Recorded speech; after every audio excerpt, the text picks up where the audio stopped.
Hello and welcome to TCB4EAP. I'm your host, Jesse Mallory. Let's jump right into it. In the last installment, we ended the episode talking about Elvis's success at his first appearance at the Louisiana Hayride. After that performance, the boys are likely in great spirits about their success there. They perform October 20th at the Eagle's Nest in Memphis, October 23rd at the Hayride, the 29th and 30th back at the Eagle's Nest. Now, I have dug through numerous websites and personal files and cannot find any pictures of Elvis performing on these dates. If you should know of any, please let me know. I'd love to add them. On October 29th or 30th, Bob Neal brings Oscar Davis, a frontman working for Colonel Tom Parker, to the Eagle's Nest to check out this budding young singer. Davis was a top country music promoter at the time. In November of 1954, Elvis signs a one-year contract committing him to 52 Saturday night appearances on the Louisiana Hayride. This is great news for the band. However, this commitment prevents them from going too far from the South to widen his audience. While Elvis is now a fixture at the Hayride, it is there that he meets a promoter and manager named Colonel Tom Parker. At the time, Tom Parker was known to have managed Eddie Arnold and was most recently managing Hank Snow's career. November 6th, they're at the Hayride. November 8th, Elvis makes a solo appearance at the Red Feather UGF campaign at Memphis State. The Red Feather campaign was part of a United Giving Fund drive, a predecessor of today's United Way. Funds raised went to support multiple local charities. Elvis made a public appearance to support the campaign, likely performing or just showing up to draw attention and encourage student contributions. Later that night, Elvis, Scotty, and Bill participated in a fundraising event for the Memphis Press Scimitar-sponsored Milk Fund. The event was held at Ellis Auditorium in Memphis, Tennessee. This was to raise money for the Milk Fund, which helped provide milk and nutritional support to underprivileged children in Memphis. I'm sure Elvis felt great about this, as he knew what being underprivileged was like. Elvis and the boys head back to the Hayride on November 13th.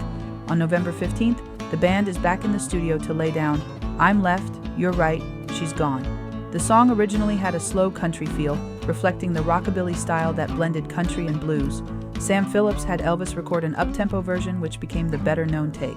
It was one of the early recordings that demonstrated Elvis's ability to straddle genres, making it an excellent example of his early Sun sound. November 17th, the band is back yet again at the Eagle's Nest. November 19th, the Hayride, where Elvis gets top billing.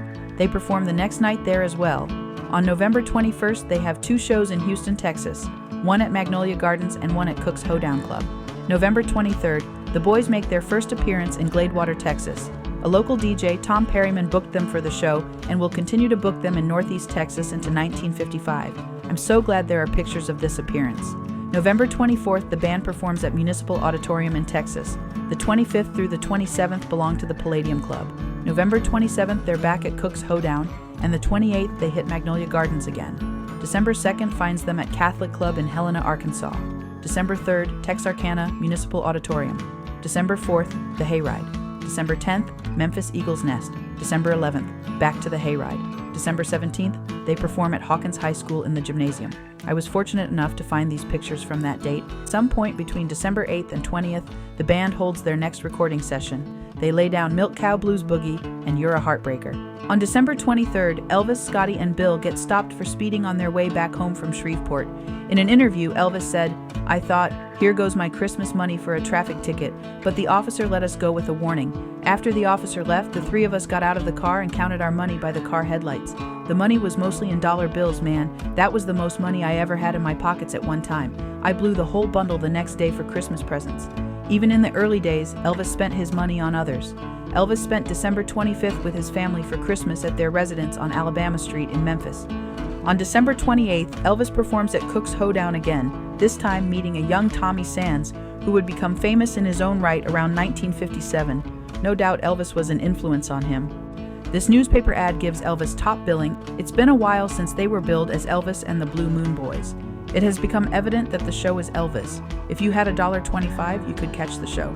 On December 29th, the Memphis Press Scimitar reported that Elvis had changed management from Scotty Moore to Bob Neal, no doubt taking a huge weight off of Scotty.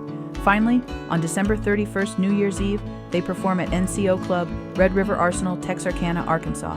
1955 would usher in a ton of shows, new opportunities, and a new manager. Thank you for tuning in the TCB Echoes of Elvis. See you next week. Don't forget to like, share, and subscribe. Every little bit helps this channel to grow. And as always, keep taking care of business.